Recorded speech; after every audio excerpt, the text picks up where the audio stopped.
Et c'est vrai que jusqu'au 7 juin, notre grand enjeu, c'est vraiment de faire en sorte que cette équipe de foot féminine, elle soit un tout petit peu plus connue, parce que c'est vrai que le Kylian Mbappé du foot féminin, je suis sûre qu'il existe, hein, mais personne ne le connaît encore.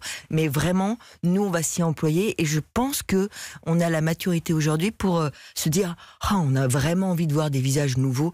On en a un petit peu marre de voir toujours les mêmes.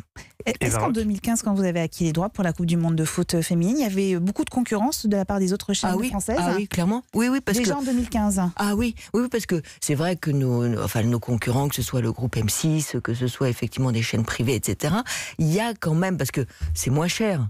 C'est moins cher, donc il y a une attraction, il y a tout un schéma économique entre effectivement ce que ça nous coûte, ce que ça peut nous rapporter et l'audience. Il y a forcément un cercle vertueux qui permet aussi de dire, voilà, cet événement majeur qui aura lieu en France et dans 9 villes en France, enfin les premiers packages ont été vendus, les Américains se sont jetés dessus, donc franchement ça va être un événement considérable en France. Donc on savait ce truc-là, et rendant hommage à François Pélissier, qui est directeur des acquisitions et directeur des sports, à avoir eu le flair et avoir eu la vista pour acquérir ses droits. En termes d'audience, ça marche comment le sport féminin? La finale par exemple du hand que les Françaises ont remporté, ça a fait une bonne audience? Oui, ça a fait 5 millions, donc on était ravis, quoi. Ah oui. 5 millions de moyenne, et au moment du titre c'est encore supérieur, donc franchement c'est un peu en deçà, mais par rapport au hand masculin, mais franchement on est ravis d'avoir ce type d'audience.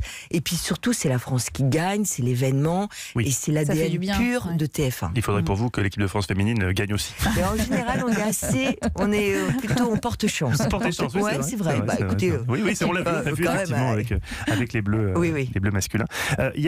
Vous avez été athlète de haut niveau. Il y a toujours eu des inégalités hommes-femmes dans le sport, j'imagine dans le patinage artistique. Il y a eu récemment des polémiques sur la tenue des joueuses de tennis, assez incroyable. Et est-ce que vous vivez comment ce genre de polémique? C'était Serena Williams qui avait été critiquée pour sa tenue, qui était pourtant une tenue qui était médicalement conseillée pour elle. Est-ce que vous trouvez qu'il y a toujours deux poids deux mesures dans le sport entre les hommes et les femmes? Oui, je pense qu'on s'attarde plus volontiers sur effectivement une tenue féminine que sur éventuellement à l'époque. Ceci dit, rappelez-vous. Mais c'est fou ça. Rappelez-vous en même temps Agassi, quand il a commencé à mettre des t-shirts qui étaient bariolés, etc. Donc c'est vrai que ce qui change, etc. Ce qui est différent chez les femmes, c'est que forcément c'est éventuellement le sex appeal qui se dégage d'une femme, et qu'on va tout de suite remettre en cause et susciter effectivement quelque chose qui serait pas normal, quoi. Donc c'est ça qu'on va aller titiller. Je trouve qu'en même temps il faut avancer, quoi. Il faut oublier cette polémique, mais bon.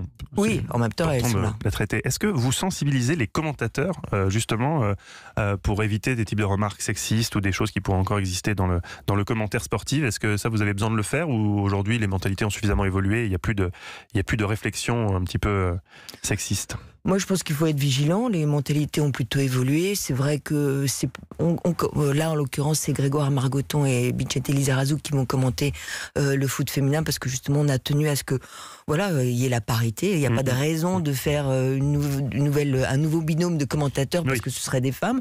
Donc, on estime que ce sont les meilleurs, et ils seront les meilleurs aussi pour commenter les femmes. Donc, je pense que ils sauront le faire, quoi.